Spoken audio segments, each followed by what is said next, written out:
Hello বন্ধুরা, আজকে আবারও চলে এসেছি নতুন আরেকটা রেসিপি নিয়ে। তো আজকে এরকম বড় সাইজের দুটো মাছ এনেছি। আজকে কেরালার ফিশ মার্কেটে গেছিলাম, যাওয়ার পরে ওখানে বিভিন্ন রকমের মাছ ছিল। তবে আমি এই মাছটাকে আমার কিছুটা চেনা চেনা মনে হয়েছিল, মানে আমরা রুই কাতল যে মাছগুলো খাই ওই রকমের মনে হয়েছিল বলে আমি ওইগুলো নিয়েছি। তবে এই রুইও না কাতলও না, সেটা তো মানে দেখে বুঝে গেছি। তো আমি ওখানে বিভিন্ন রকমের মাছ ছিল, তার মধ্যে আমি এই দুটো মাছই আমি নিয়েছি। দুটো একই রকমের মাছ।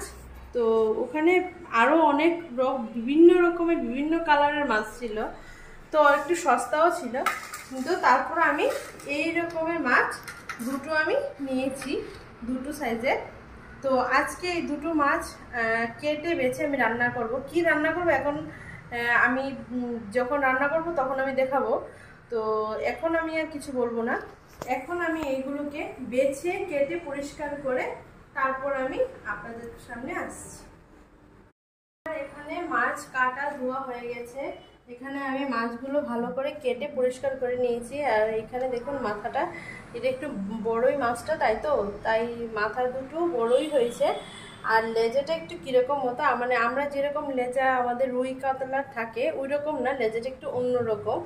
আর মাছটা দেখতেই পাচ্ছেন হয়তো, এটা একটু লালচে লালচে মাছগুলো। তো এবার আমি এখানে ধনেপাতা আর টমেটো আর পেঁয়াজ, আমি এগুলো টমেটো আর পেঁয়াজটাকে কেটে নিয়েছি, আর ধনেপাতাটাকে আমি ধুয়ে বেছে রেখে দিয়েছি। আর এখানে মাছটাকে আমি পরিষ্কার করে নিলাম। এবার আমি কড়াটা ধরিয়ে মাছগুলোকে ভালো করে ভেজে নেব। তো আমার কড়াটা আমি এখানে বসিয়ে দিয়েছি, আর এখানে আমি এটাকে ধরিয়ে দেব। এবার আমি কড়াটাতে তেল দিয়ে দেব। কড়াটাতে তেল দিয়ে তারপরে কড়াটা গরম হলে তারপর মাছগুলো দিয়ে দেব। তো আমার এখানে কড়াটা গরম হয়ে গেছে। এবার আমি কড়াতে তেল দিয়ে দেব মাছ ভাজার জন্য। তো যেহেতু মাছের মাথাটাও একটু বড়, তার জন্য আমি কড়াতে একটু বেশি করে তেল দিয়ে দেবো, না হলে মাছটাকে ভাজতে পারবো না। তো আমি এখানে কড়াটাতে অনেকটাই তেল দিয়ে দিয়েছি। এবার আমি মাছের মধ্যে দিয়ে দেব হলুদ আর লবণ। তো এখানে আমি 1.5 চামচের মতো হলদি দিয়ে দেব। যেহেতু মাছটা দুটো মাছ আছে একসাথে, এটাতে মাখাতেও একটু টাইম লাগবে, আর মাখানোর জন্য একটু বেশি পরিমাণে হলুদ আর একটু লবণ লাগবে। তার জন্য আমি 1 চামচের মতো এখানে লবণ দিয়ে দিলাম। এবার তেলটা আরেকটু গরম হবে, ততক্ষণ আমি মাছটাকে ভালো করে মাখিয়ে নেব। আমি এখানে মাছটাকে ভালো করে মাখিয়ে নিচ্ছি। আগে মাথাটাকে ভালো করে মাখিয়ে নেব, তারপর চাকাগুলোকে একে একে মাখিয়ে নেব।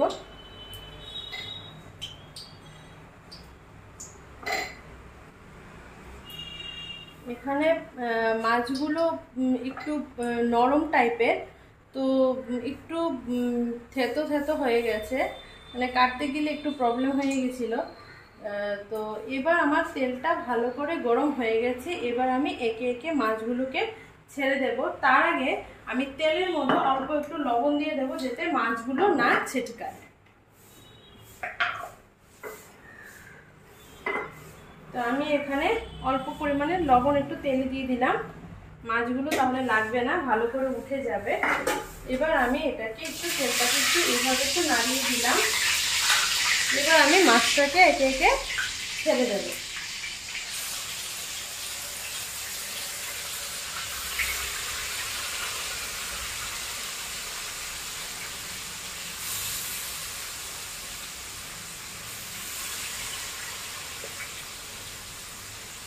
একে একে আমি মাছগুলো দিয়ে দিয়েছি। এইগুলো ভাজা হওয়ার পরে বাকি মাছগুলো দেবো। এখন এই মাছগুলো আগে ভাজা হয়ে যাক, তারপর আবার।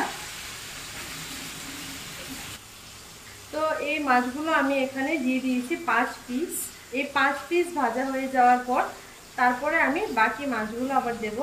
আমি সবার লাস্টে মাছের মাথাগুলোকে ভাজবো, তার আগে আমি মাছের চাকাগুলোকে ভেজে নেব।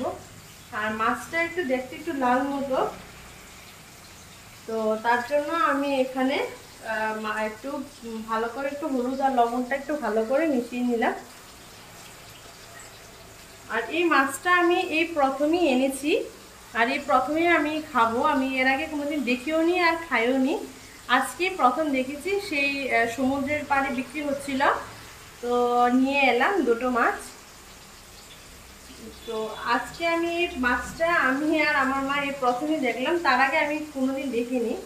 আপনারা কারা কারা এই মাছগুলো আগে দেখেছেন বা খেয়েছেন সেটা অবশ্যই কমেন্টসে বলবেন। তো এখন মাছগুলো ভাজা হোক, এই মাছগুলো ভাজা হওয়ার পর আমি আবার আসছি।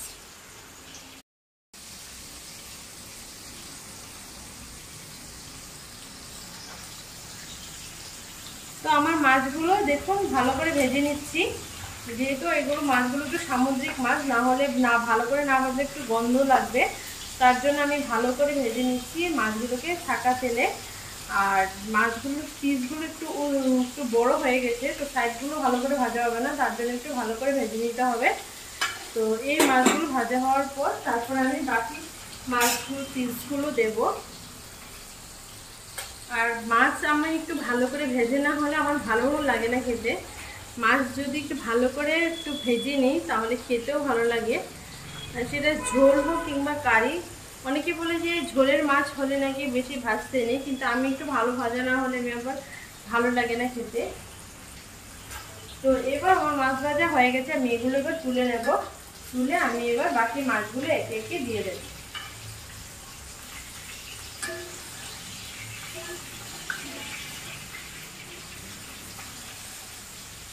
ছেঁকে নিচ্ছি।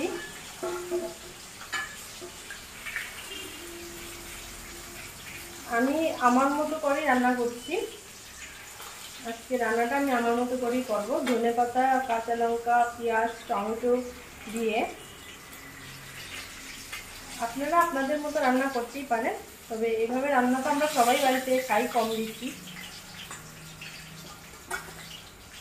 তো আমি এখানে মাছ ভেজে নিলাম, এখানে 5 পিস। আর এবার আমি বাকি মাছগুলো আবার দিয়ে দেব। আমি খুন্তিটা এখন তুলে নিচ্ছি। এবার আমি মাছগুলো একে একে আবার হলুদ লবণ মাখানো মাছগুলো আমি আবার একে একে দিয়ে দেব।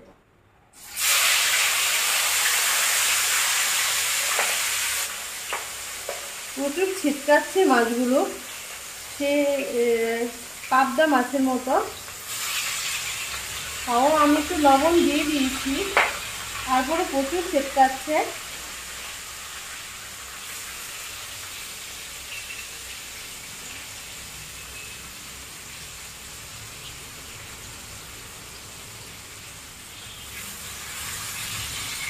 তারপর আমি এই বাকি মাছগুলো আবার ভেজে নেব, লেজা আর চাকাগুলো।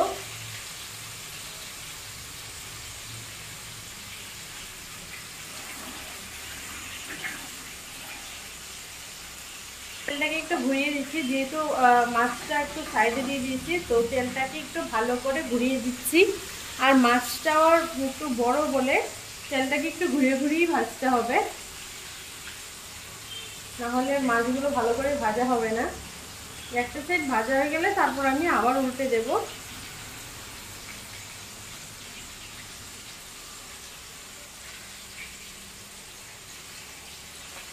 তেল একটু এইভাবে একটু ঘুরিয়ে ঘুরিয়ে দিতে হবে।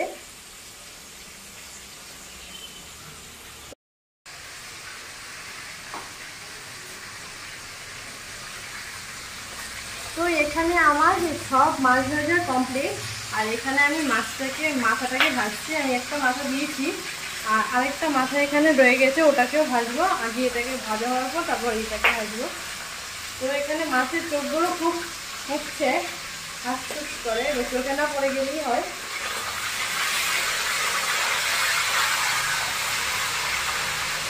একটু ডালটা দিয়ে দিই, তাহলে মাথাটা ভালো করে ভাজা হবে।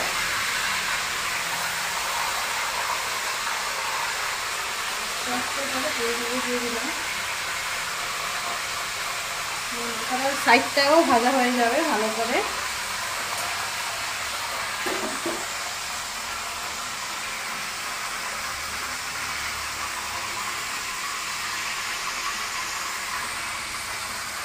যেহেতু মাথাটা একটু বড়, তো তার জন্য মাথাটা একটু ভালো করে একটু ভাজা হতে হবে, না হলে কাঁচা রয়ে যাবে।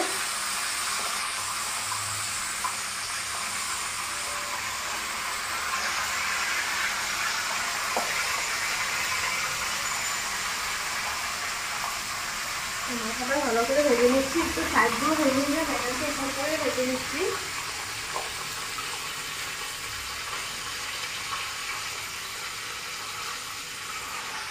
এবার মাছটাকে আবার উল্টে দেবো।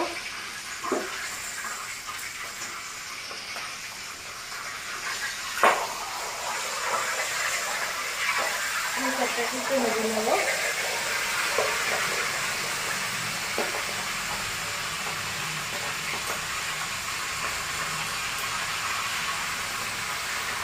তো আমার তো মাছ ভাজা খেতেও ভালো লাগে, আবার মাছের মুড়ো খেতেও ভালো লাগে। কাদের কাদের মাছের মুড়ো খেতে ভালো লাগে সেটা অবশ্যই বলবেন। আর আমরা তো মানে রুই মাছের মাথা দিয়ে, তারপর কাতলা মাছের মাথা দিয়ে আমরা মুড়ি ঘন্টও খাই। তবে এই মাথাটা দিয়ে আমি মুড়ি ঘন্ট বানাবো না, এটা দিয়ে আমি আরেকটা রেসিপি করে দেখাবো। আর এটা এখন মাথাটা ভাজা হয়ে গেলে আমি আবার আরেকটা মাথা দিয়ে দেবো। সবকটা মাছ ভেজে নিয়েছি, আর মাথা দুটো আমার ভাজা হয়ে গেছে। একটা মাথা তো অলরেডি আগে ভেজে নিয়েছি, দেখিয়ে দিলাম। আর এখানে আরেকটা মাছও আমার ভাজা হয়ে গেছে। এবার এখানে মাছের মাথাটা ভাজা হয়ে গেলে এখানে মাছ দিয়ে কিছুটা ডিম হয়েছে, সেই ডিমটাকে আমি একটু ভাজবো। আর এই মাথাটা আমার ভাজা হয়ে গেছে, আমি সেই মাছের মাথাটাকে এবার ভেজে তুলে নেবো। আমি এবার তুলে নিচ্ছি মাছের মাথাটা, ভাজা আমার কমপ্লিট। এবার আমি মাছের ডিমটা আমি দিয়ে দেব। মাছ দিয়ে যেখানে ডিম হয়েছে ডিমটা দিয়ে দিলাম। এবার ডিমটাকে আমি ভেজে তুলে নেব।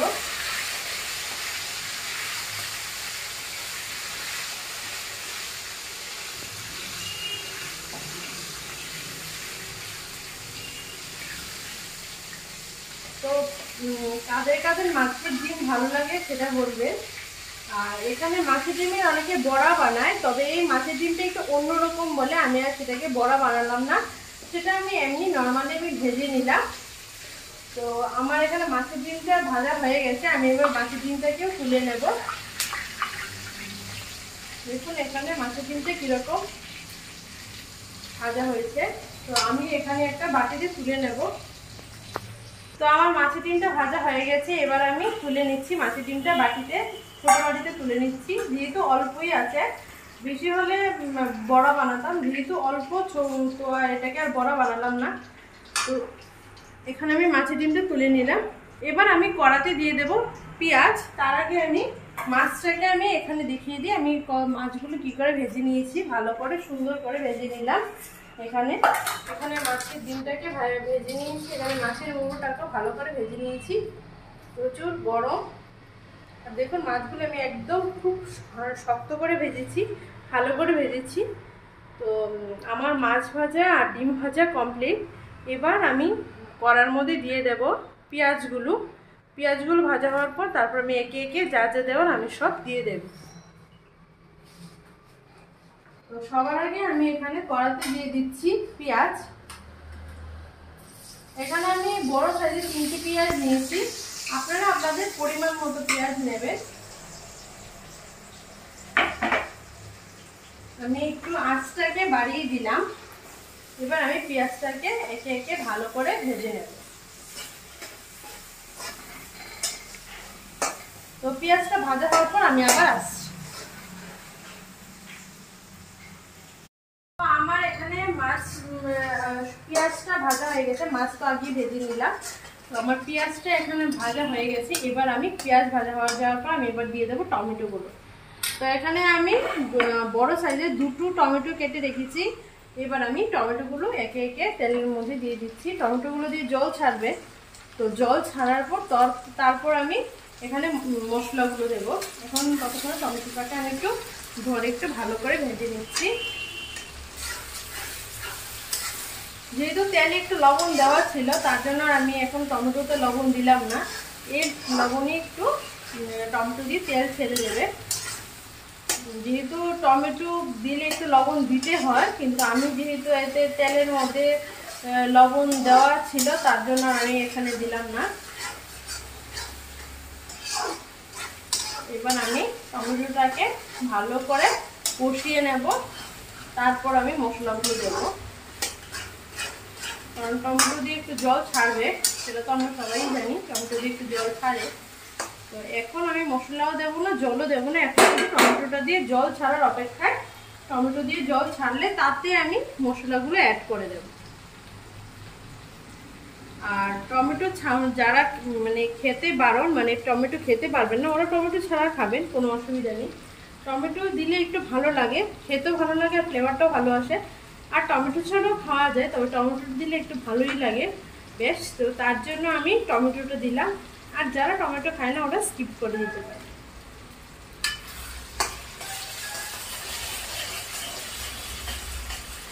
তো টমেটোটাকে একটু এইভাবে একটু নাড়িয়ে দিতে হবে।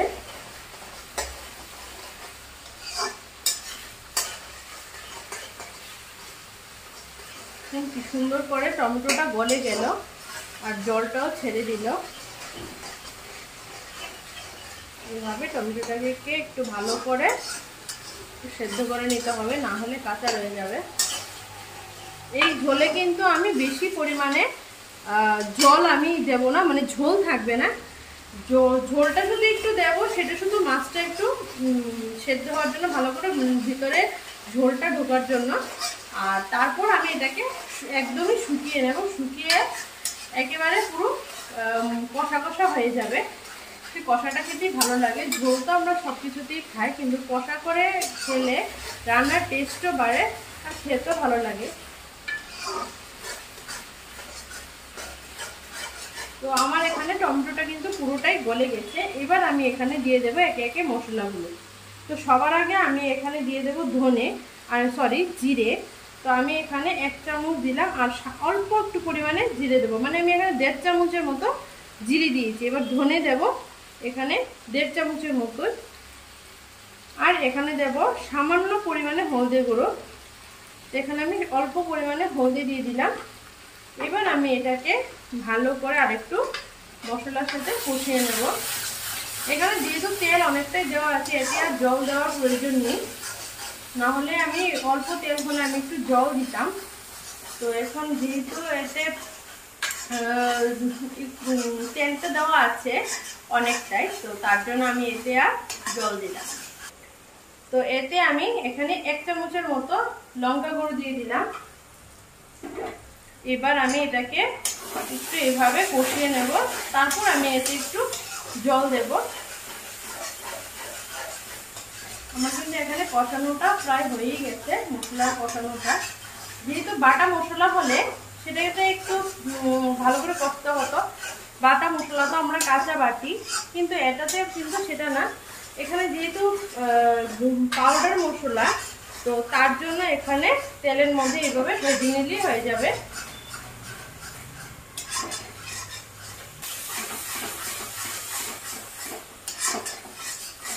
তো আমার এখানে কষানো হয়ে গেছে। এবার আমি সামান্য পরিমাণে জল দিয়ে দেব।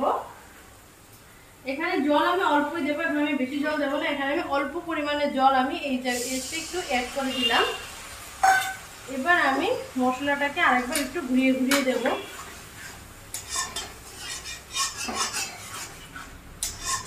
এবার আমি মাছগুলো এতে দিয়ে দেবো, যাতে মাছগুলোতে ভালো করে গ্রেভিটা ঢুকে যায়। আমি এতে ডিমগুলো এতে দিয়ে দিচ্ছি।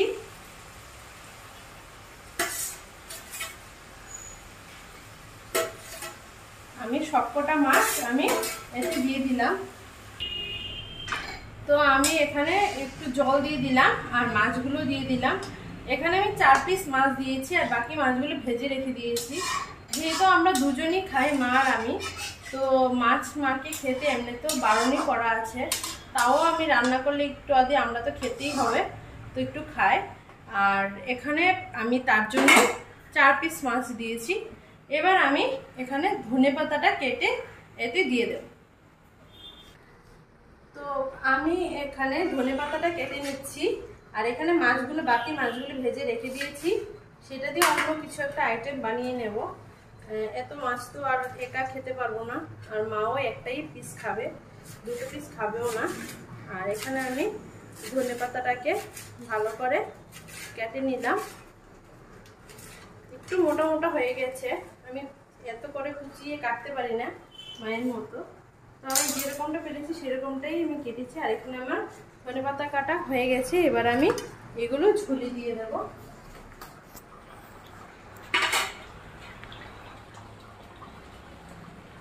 ধনেপাতাগুলো দিয়ে দিলাম। ধনেপাতা টমেটোর সাথে খুব ভালো লাগে, সুন্দর একটা গন্ধ ছাড়ে। আর অন্যদিকে তো ভালোই ঠান্ডা পড়েছে, ঠান্ডাতে আমাদের এখানে ধনেপাতা খুব পাওয়া যায়, কিন্তু কেরালাতে প্রথম কথা গরম এখানে সব সময়, ঠান্ডা এখানে পড়েই না। আমাদের এখানে গ্রীষ্মকালে যেরকম ঠান্ডা থাকে এখানে ঠিক সেরকমই গরম, তো এখানে ঠান্ডা নেই বলেই চলে। তো এবার আমি এখানে ধনেপাতাটা দিয়ে দিলাম, এবার আমি একটু নাড়িয়ে দেব। ধনেপাতাটাকে একটু ঘুরিয়ে ঘুরিয়ে দিচ্ছি যাতে ধনেপাতাটা ভিতরে যায়। আর ধনেপাতা তো আমাদের এখানে ঠান্ডার সময় পাওয়া যায়, গরমের সময়ও পাওয়া যায়, কিন্তু কেরালাতে এটা সবসময় অ্যাভেলেবেল এবং সবসময় এটা কম দাম, বেশি দাম না, এখানে একদম কম দামে বিক্রি হয়। এখানে ধনেপাতাটা 5 টাকা দিয়ে বললে অনেকগুলো দিয়ে দেয়। ধনেপাতাটাই আছে যেটা একদম সস্তা, বাকি সব কিছু প্রচুর দাম এখানে। তো যাই হোক, এখানে আমার ধনেপাতা দেওয়া হয়ে গেছে, এখন আর আমার কোনো কিছু দেওয়ার নেই। এবার আস্তে আস্তে করে ঝোলটা ফুটবে। আর এই মাছটা আমি এটাকে একটু আরেকটু নাড়িয়ে নাড়িয়ে দেব। তো আমার রান্নাটা কীরকম লাগলো সেটা অবশ্যই কমেন্টসে বলবেন। আর যারা দেখবেন তারা একটু লাইক আর একটু কমেন্টস শেয়ার করে দেবেন। আপনারা অনেকে আছেন যারা ভিডিও দেখেন কিন্তু সাবস্ক্রাইব করেন না, সেটা কেন করেন সেটা আমি জানি না। তো ভালো লাগলে অবশ্যই একটা সাবস্ক্রাইব, লাইক, কমেন্ট, শেয়ার করে দেবেন। আর এখন রান্নাটা আমার কিন্তু চলছে, আরেকটু ফুটবে, ঝোলটা একদম আরেকটু শুকিয়ে যাবে। আর কীরকম হয়েছে সেটা বলবেন, আর কাদের কাদের এরকম করে রান্না করে খেতে ভালো লাগে সেটাও বলবেন। তো ঝোলটা আরেকটু শোকাবে, ততক্ষণে আপনারা আমি দেখাবো যে কীরকমভাবে ঝোলটা কতটা শুকিয়েছি কি না। তো আমার এখানে মাছ রান্নাটা পুরো কমপ্লিট হয়ে গেছে, আপনারা তো দেখলেন কিভাবে রান্না করলাম।